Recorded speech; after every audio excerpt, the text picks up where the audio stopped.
Exchange, where the NGX All-Share Index as of yesterday closed on a low, falling by 0.04% to close at 108,568.50 points. Now, a total of 421,256,435 shares valued at 8,424,711,536 naira 45 kobo were traded across 13,269 deals with equity capitalization of 67,658,650,209,988 naira 48 kobo. The biggest gainer of the day was Afia BDS, which rose by 10%, while other gainers were UPL, Sovereigns, Regalins, and TIP. On the other hand, Union Decon topped the losers list with a decline of 9.77%, while other losers were Deepcap, CWG, Ikeja Hotel, and Tantalizer. We'll go on a quick break, and when we return, we will look at activities from other selected exchanges, the likes of the New York, London, Shenzhen, and Shanghai exchanges. The Afia Business Morning and indeed Opening Bell. We'll be right back. Please stay.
Welcome back to the Afia Business Morning, and you are watching Opening Bell. Straight to the floor of the New York Stock Exchange, where it's all dips in index values across the board. NYSE Composite DJ is down by 0.30%. NYSE US 100 Index is also down by 0.10%. Dow Jones Industrial Average is down by 0.42%. S&P 500 Index is down by 0.14%. NYSE FANG TM Index is down by 0.82%. Nasdaq Composite is also down by 0.31%. Nasdaq 100 is down by 0.22%. And to the floor of the London Stock Exchange, where it all dips in index values across board. FTSE 100 is down by 0.65%. FTSE 250 is down by 0.78%. And FTSE 350 is also down by 0.66%. FTSE All-Share Index is down by 0.63%. And moving to the floor of the Chinese Stock Exchange, starting in Shenzhen, where it all rises in index values across board. Shenzhen Component Index rose by 1.46%. Shenzhen Composite Index rose by 1.90%. Chinex Index is down by 0.06%. And staying in China but moving to Shanghai, where it mostly dips in index values across board. SSE Composite Index is down by 0.02%. SSE 50 Index is down by 0.58%. Star 50 Index is down by 0.14%. SSE 180 Index is down by 0.42%. SSE 380 Index is up by 1.54%. CSI 300 Index is also down by 0.29%. We'll go on a short break now, and when we come back, we'll be looking at our commodity prices as well as our consumer price watch in the open markets. Do well to follow this program and join in on the conversation in our dedicated Afia Business YouTube channel. Kindly type in the search bar www.youtube.com/@AfiaBusiness. Do well to like, subscribe, and turn on notifications for all business-related content. The Afia Business Morning will be right back.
My name is Ubon Kings. I am Marvelous Afamaga. I am Chioma Akbala. My name is Ifunaya Ndule, but I'm living in market speaking.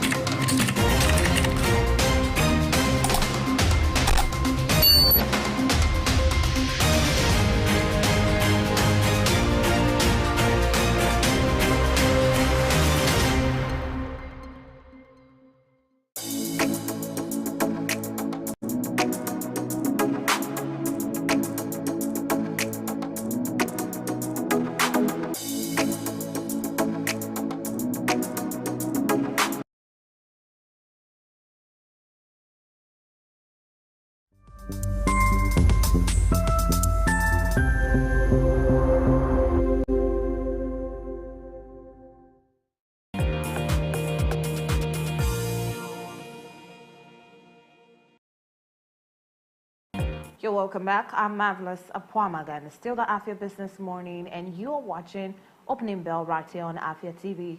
Now it's time to check in on commodity prices. We'll start with precious metals, and it is an upward,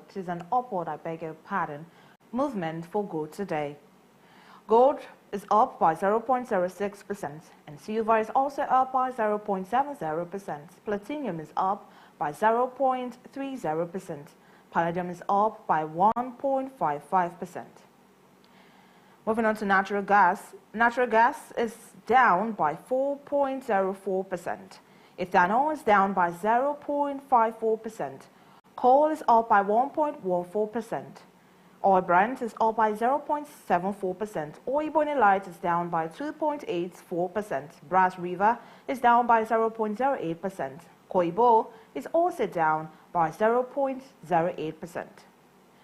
Moving on to industrial metals, aluminium is up by 1.77%, lead is down by 1.35%, iron ore is down by 0.56%, copper is up by 0.86%, nickel is also up by 3.02%, and zinc is up by 0.23%.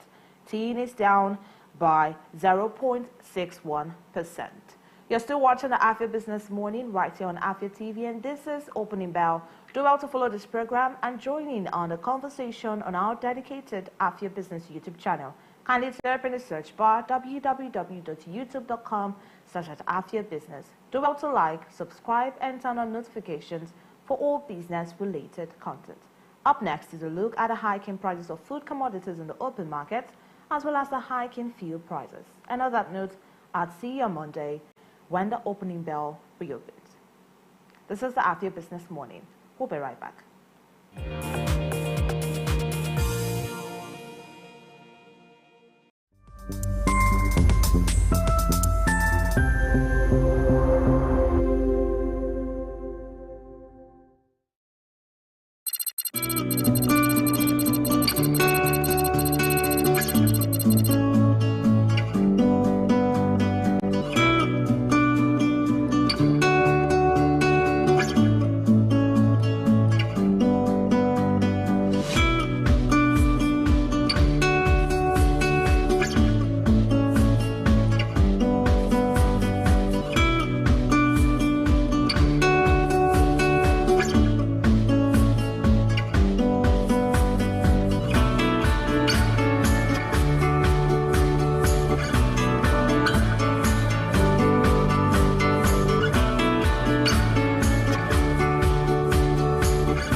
Thanks for staying tuned to the Afia Business Morning. This is Global Business, where we take a look at business news stories around the continent of Africa and the rest of the world.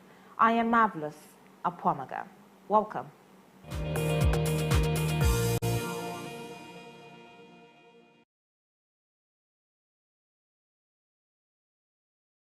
Here are the headlines we are following right now. Starting off from business stories from Africa, Ghana's NHIS facing funding shortfalls, threatening health support for vulnerable groups.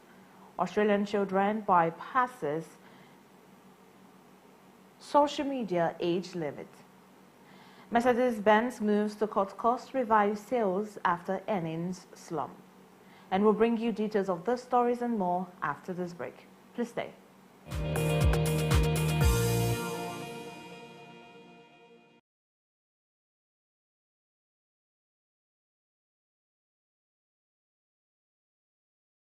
You're still watching Global Business right here on Afia TV.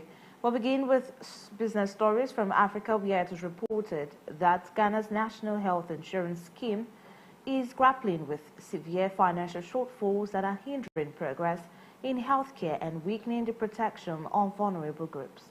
However, Ghana's public funding has been instrumental in enhancing health and nutrition outcomes, but ongoing challenges pose a threat to these achievements, according to the World Bank's latest public finance review report, where a key issue is that the NHIS is no longer receiving its full allocation from the NHIL following the introduction of a capping law in 2017.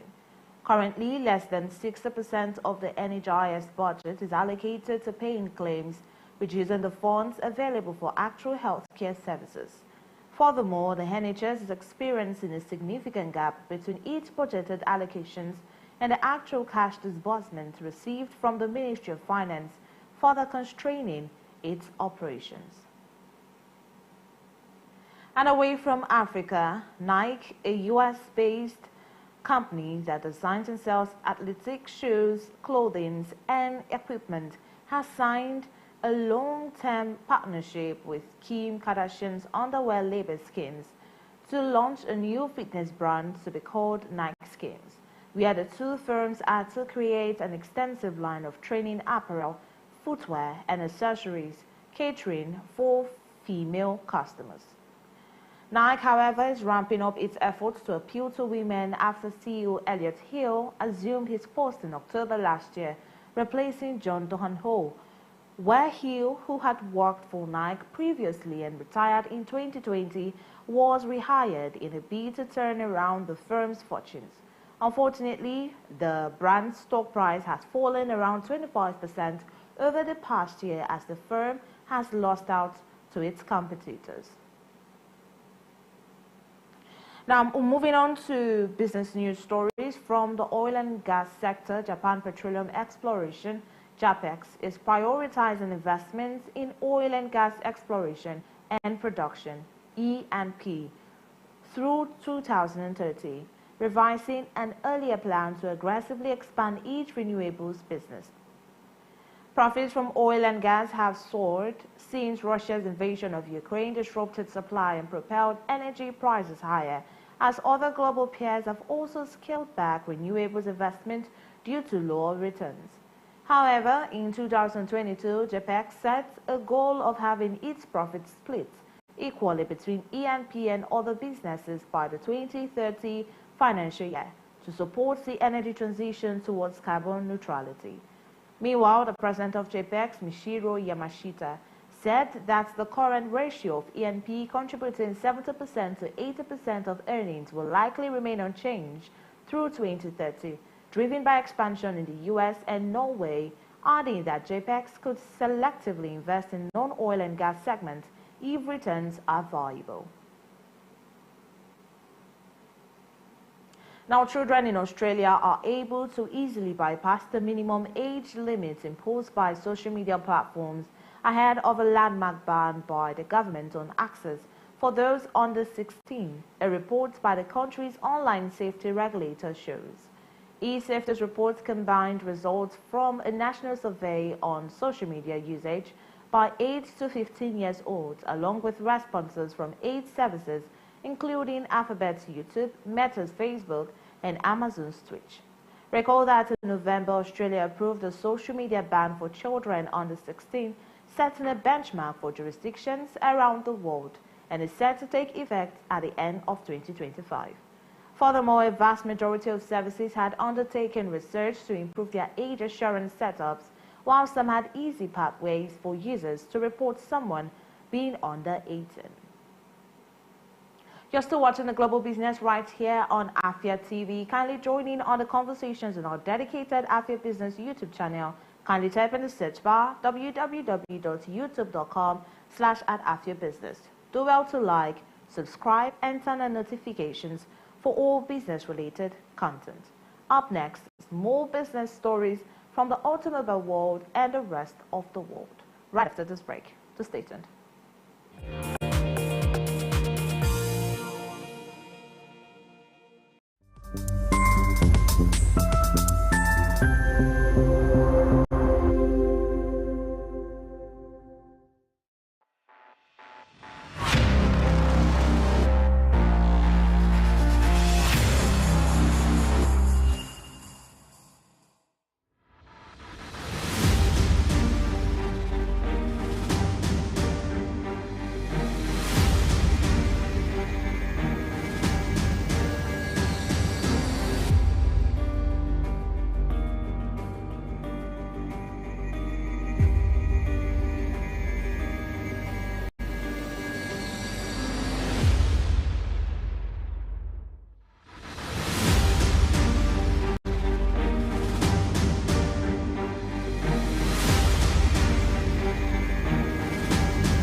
Welcome back to the Afia Business Morning on Afia TV. You're still watching Global Business. Now to the rest of our stories. Electrical equipment maker Schneider Electric has recently revealed a bigger than expected rise in its 2025 profit margin after strong demand from data centers boosted sales in the fourth quarter of last year. The French industrial giant guided for an adjusted earnings before interest, taxes and amortization margin of between 19.2% and 19.5%, supported by organic revenue growth of 7% to 10%, as analysts had forecast a margin of 18.8% and organic growth of 8.1% for 2025 in a company compiled consensus. Significantly, sales in North America, which makes up 36% of Schneider's revenue, grew 21.9% organically in the quarter, buoyed by the data center market and continued improvement on supply chain execution. And moving on to stories from the automobile world, French car maker Renault has reported a record operating profit for 2024, beating expectations as lower costs and a string of new launches boosted margins. Meanwhile, the company, one of the few in the sector to have maintained its target last year, reported operating profit of 4.3 billion euros, up 3.5% on the previous year, and above a company compiled consensus forecast of 4.2 billion euros. However, its revenue rose 7.4% to 56.2 billion euros, well ahead of the expected 454.5 billion, driven by launches including the popular compact electric R5 and a range of new hybrids, as they reported an operating margin of 7.6% for 2024, meeting its target of at least 7.5% for the year. Now, Mercedes-Benz and German auto giant has said it planned hefty production cost cuts by a tenth by 2027 after its 2024 profits plunged by almost a third amid a slump in China and weak electric car sales as Germany's auto sector reels. The German auto giant's net profit fell 28% from the previous year to 10.4 billion euros, while revenues also slid about 4% to 145.6 billion euros. Unfortunately, this was the latest bad news from one of the country's car titans, which are reeling from the stuttering shift to electric vehicles, fierce competition in China from local rivals, and weakening demand elsewhere. Meanwhile, overall Mercedes' sales fell 4% last year from the previous year, hit by a drop of 23% in sales of electric vehicles, which was evident that the transition to electric vehicles is stalling, a slowdown that is weighing heavily on car makers across Europe. And in an attempt to end this bulletin, the troubled electric vehicle maker Nikola, stipulated to have about $47 million, has filed for Chapter 11 bankruptcy protection, months after saying it would likely run out of cash earlier this year. The company, which was once a rising star on Wall Street, became enmeshed in scandal, and its founder was convicted in 2022 for misleading investors about the company's technology. However, Nikola Corporation plans to continue service and support operations for vehicles on the road, including fueling operations through the end of March, subject to court approval, as it needs to raise more funds to support these activities. Well, we will follow up the stories as well as other stories as they unfold. Get to our dedicated Afia Business YouTube channel and watching live. Kindly type in the search bar www.youtube.com/@AfiaBusiness. Do well to like, subscribe, and turn on notifications for all business-related content. You're still watching the Afia Business Morning right here on Afia TV. Coming up next is the Eastern Business Report. The Afia Business Morning will be right back. My name is Marvelous Apwamaga. Stay tuned.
Good evening to you, viewer, and welcome to Women in Business, a show that profiles women, executives, and even the next door store owner, showcasing Igbo greatness to the world. I started always obsessed with books ever since I was a child. The stress of always converting naira to dollar and an incompetent means an incompetent person.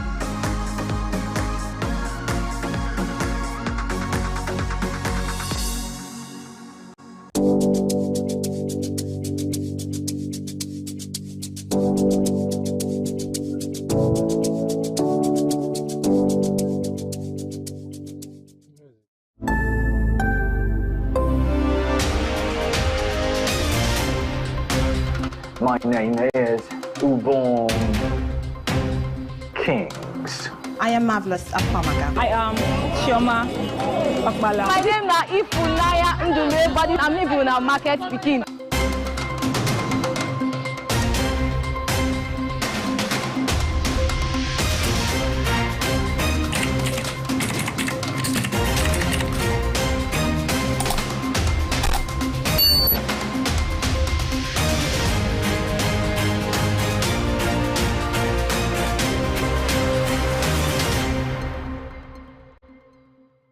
What are your thoughts on the spate of sex for grades in Nigerian universities?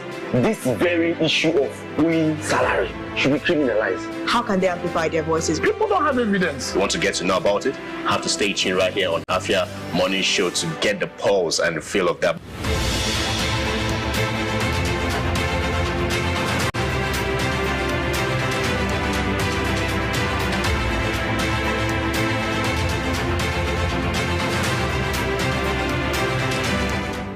Hey ladies, join us on Gyno Plus every Wednesday at 6 p.m. right on Afia TV, DSTV channel 254 and GoTV channel 17, where we will delve into health issues affecting girls and women in society. Breastfeeding doesn't even cause breast size. The frequency of breastfeeding means the approach you take to make sure that your well-being is maintained.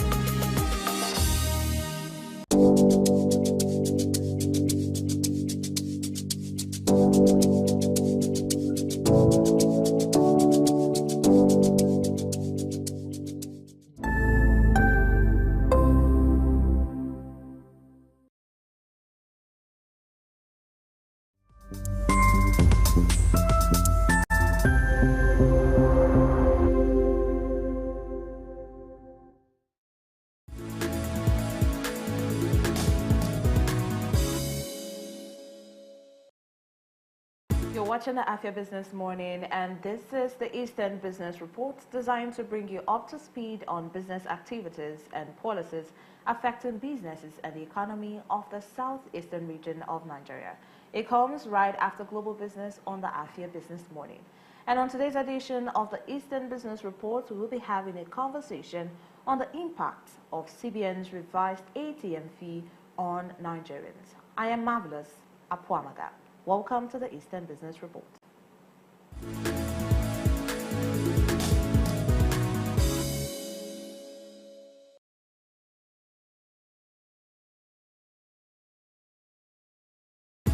From March 1, 2025, Nigerians will be charged a 100 naira fee for ATM withdrawals under 20,000 naira from ATMs not owned by their bank.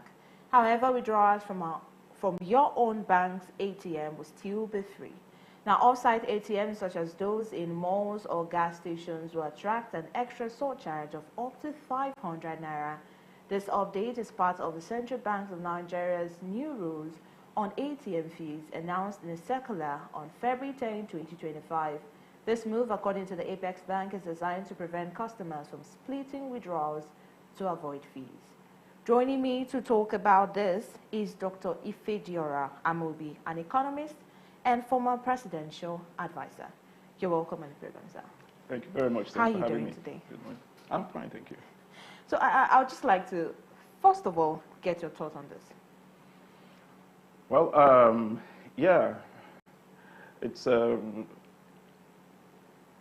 any type of increase in a fee or a hike in a tariff at this time in Nigeria is always, it hits the average Nigerian consumer harder than before, because we operate in an inflationary environment where prices are already high. The cost of moving around, transportation, etc., is biting hard on the average person. And so any additional increase or a tax, if one can actually put it that way, hurts the people. But the fact is that government needs revenue. Government needs to generate revenue on the one hand.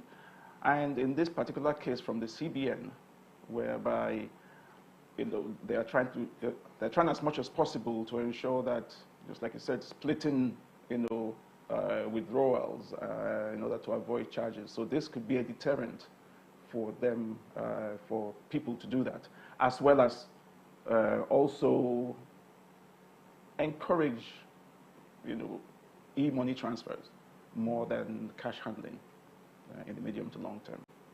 Before we go to e-money transfers, do you think this new fee structure aligns with global banking trends? Yes, it does. As a matter of fact, it does. Outside Nigeria, where in most, especially in the other advanced countries, or at least emerging markets, where there's less emphasis on cash handling. Now, most people have, credit, debit cards, transfers are done, even going beyond the typical cash financial movements and now going into crypto, and Bitcoin type payments. This is now the trend, where the world is now moving towards. And so, and I know in Nigeria, the central bank had actually dabbled with some type of an e-naira, in the past. And so it could also be a way of trying to revitalize it and encourage people to do a bit more electronic transfers and electronic payment methods than handling cash. Okay, what impact do you think this would have on the average Nigerian? Because this is 2025 and we started the year with the first disaster that happened was the petrol tanker and all of that. And then we got into the electricity tariff, moved on to the telecommunication increase as well. And now we are seeing ATM increment as well, ATM fee increment. What impact do you think this would have on the average Nigerian? On the average Nigerian, the impact would be negative. Because first and foremost, primary school economics teaches you that you cannot develop by taxing or by overtaxing your people. You cannot, grow. You get to a point where there is resistance, whether direct or indirect. So as you increase your tax rate, you generate more revenue as government. But it gets to a point where the people can no longer pay. And so you start encouraging things like, corruption and, tax evasion, etc. There's a theory in economics called the Laffer curve, where, you get to a point where your tax revenue starts, going down. It's almost it is an inverted, U, curve. And so we start experiencing that. Now the thing is this, and I mentioned earlier on, in an inflationary environment which we operate in, and inflation is like a tax anyway, when you operate in an inflationary environment, people have less real money to spend because inflation is eating on the cash that they have. And that in itself is disastrous to the average citizen. When you now start introducing additional tariffs and taxes, then it becomes, you're now hitting them from both sides. And so, and that's why I said that the impact on the average Nigerian will be negative, because your disposable income, which is the money that you actually, you have in your pocket to pay for your goods and services, has now, shrunk.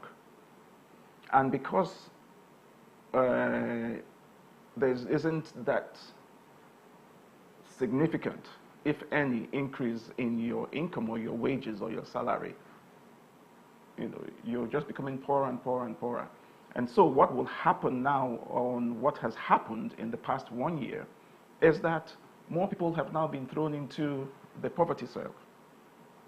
You see, so instead of bringing, working towards stabilizing the economy and pulling people out of the poverty ranks, you're actually moving more people into that poverty cycle. So it's not really, it's not a plus in any form. Yeah, and so the impact will be devastating. One of the only ways to really get out of it would be to become more productive. If the economy was more productive and people worked more and manufactured more and produced more, then you can now, you can now justify this increase in taxes because there is the productive sector, and then the taxes, can be taken from that. When salaries are stagnant or stable or constant, and you're actually taxing more or increasing tariffs, whether it is electricity or communications or even toll gates, etc., it just puts less money into people's pockets and makes things worse for them. There are talks that some banks are, quite excited about this revised ATM fee. Do you think this is a plus for them? It is a plus for the banks, yes, because the banks are business enterprises. They're in there for the profit. Yeah. And so every increase adds to their own bottom line. It increases their profits, it's good for them, it's good for their shareholders because they get more dividends. And so you have a society where banks, for instance, as corporate bodies, are declaring multi-billion naira profits, but the people in that society are becoming more and more impoverished. So there is a mismatch there. But are the banks excited? Yes, they're excited. Should they be excited? Not as much, because as much as they are there for the profit, they're also there to render a service. They're there to ensure that there is financial inclusion and some, type of economic equality. But CBN says if you withdraw from your bank's ATM, it is free. Yeah. They only surcharge you when you withdraw from an ATM that is not your bank's ATM. So don't you think this would make more Nigerians shift to banks that are closer to them?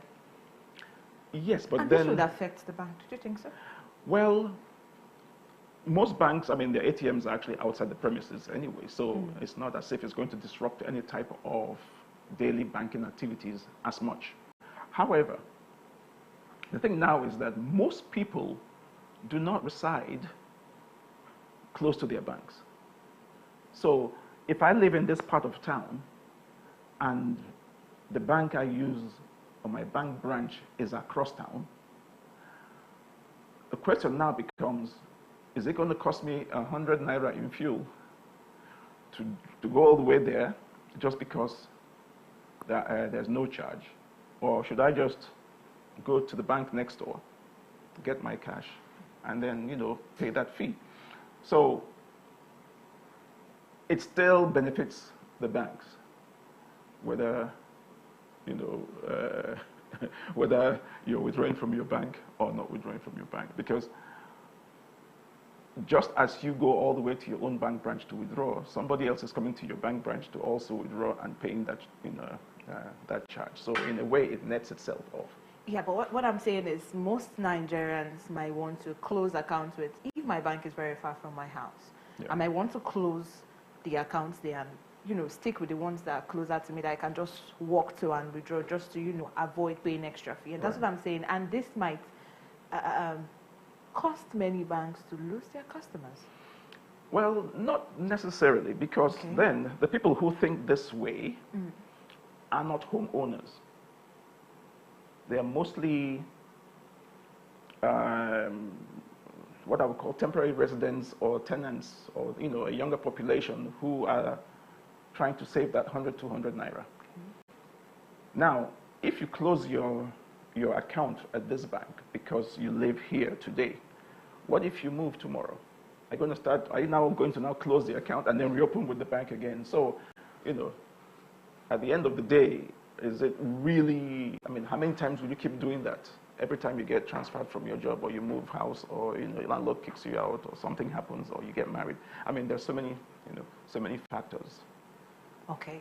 Now the central bank has stated that ATMs should, be able to give individuals or Nigerians 20,000 naira at a withdrawal.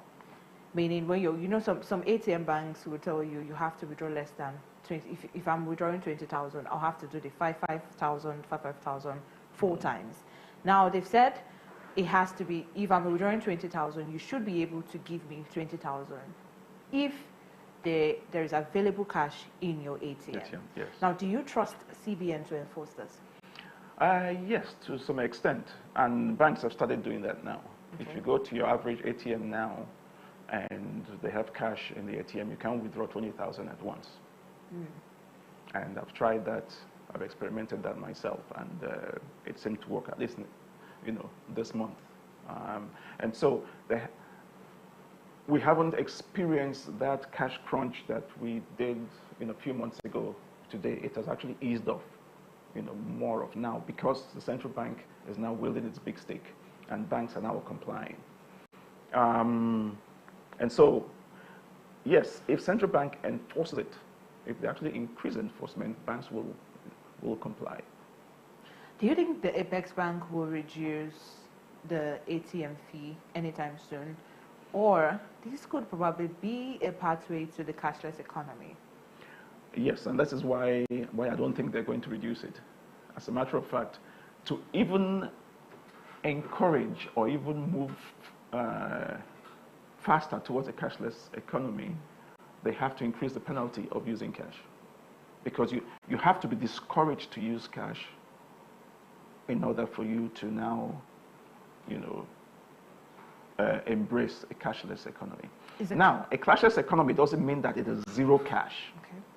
It doesn't mean that you won't find money anywhere. There's still going to be cash.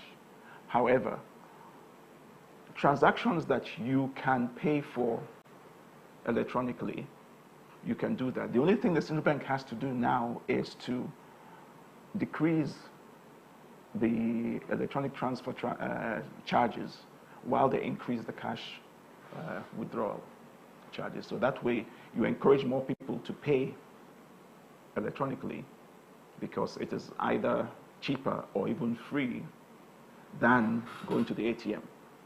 Do you think a cashless economy is achievable? Yes. In Nigeria? Anywhere in the world. As it stands? Yes. As long as you invest in infrastructure, you invest in technology, and you educate the people. Those are the 3 things that are actually required. If you don't invest in infrastructure, most especially, and technology, you won't be able to achieve a cashless economy. And so when the telecom companies, the telephone companies, are increasing their own tariffs, it is to be able to generate enough revenue to invest in this infrastructure that would enable this cashless economy. Because with improvement in technology, as we go from 4G to 5G to 6G to 7G, all these things have to cost money. And if you want your transfers to go quickly and you want easy access to information, then you must pay for it. You pay that increased tariff to Airtel or MTN or Globacom or the rest of them. And then they now build that infrastructure that would enable you achieve what you want to achieve. So it's a give and take. All right, thank you so much, Doc. While you were talking earlier, you mentioned that the government also needs to generate revenue for the country. Now, how can government generate revenue without putting the brunt on Nigerians? Because we are going through a lot already. Well, the government is actually doing that by, a big part, at least 70–80% of government revenue comes from oil sales, right? Or crude oil and gas. And that has very little direct impact on your own pocket. So government is generating revenue and is doing what they're doing to finance the budget and finance deficit and everything else. However, there are certain services that you as a consumer has to pay for. And that's the one, it's that smaller fraction of government revenue that we are now, complaining about. Maybe not so small. Well, I mean, maybe not so small because, okay, when you look at how much we generate from, from trade, yeah, whether it's oil, whether it's other exports that we do, how much revenue we generate from customs, import duties, and the rest of them, and VAT, etc. And then the revenue that comes from increasing ATM from 65 to 100 naira. You find that it's actually a drop in the bucket. But it hits you harder because it impacts your pocket more than the oil sales, more than the custom tariffs, the import duties, and so on that government generates revenue from. So there are various components of government revenue. But the one that affects us is that part that comes from our pocket. And so government, yes, can say, yes, we're going to subsidize this part and focus more on the oil sector. And that's why I said, if we had a vibrant, productive economy, where our industries were working, etc., where there was funding, enough financing and cheaper financing to grow our industries, to create exports, generate this big revenue, then the government can now say, yes, we're making enough from here. Let's give our people a little bit of a break. Let us subsidize or reduce some of these, tariffs and taxes that we impose on them. But in the meantime, since we're not doing this, and since we don't have that vibrant, productive sector, we don't have much of a choice. Our oil sales is pretty much fixed because the quota and the quantity we can sell comes from OPEC. They determine how many million barrels a day we can sell and who will buy. So we already know that. And so this other aspect that comes from mostly the private sector, business, is the one that the government has to encourage. Government has to provide, like I could say, in infrastructure. Power has to be constant.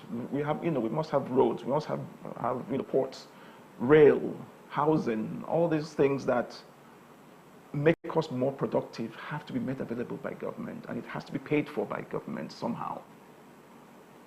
And so, yes, at this point in our own history as a country, we should have taken care of all of that by now, but we didn't for reasons best known to us. So we have to start someday. If it's not today, we must do it tomorrow, and we must make those sacrifices. It's unfortunate, it's hard, it hurts, but it's a reality. Thank you so much, sir, for joining us on the program today. Thank you, Bill. Thank you. You're still watching Afia Business Morning live from Enugu State, Nigeria. Kindly joining on this conversation and watching live right now on our dedicated Afia Business YouTube channel. Kindly type in the search bar www.youtube.com/@AfiaBusiness. Do well to like, subscribe, and turn on notifications for all business-related content. Coming up next is Only Afia. I am Marvelous Akwamaga. Please stay tuned.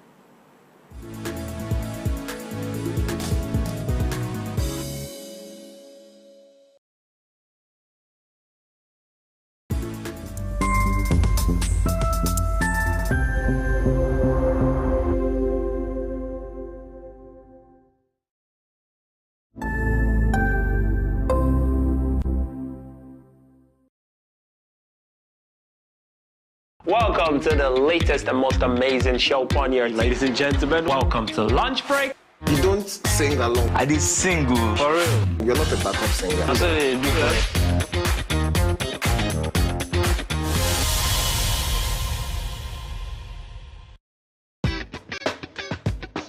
It's a brand new week and another opportunity for us to gist and me to tell you, bring all the spice, all the things that are hot, trending, and exclusive on social media. Sometimes I know there's constructive criticism. I know that you know how to quote it. So for the people that don't understand, I want to be like, oh, why are you doing this? Please, I'm not a cross-dresser. I'm only doing this because of the money on Facebook. There are some people you need to just tell the truth brutally. Let it hurt them. Give it hot. Afia TV official, exclusive every weekday on Afia TV.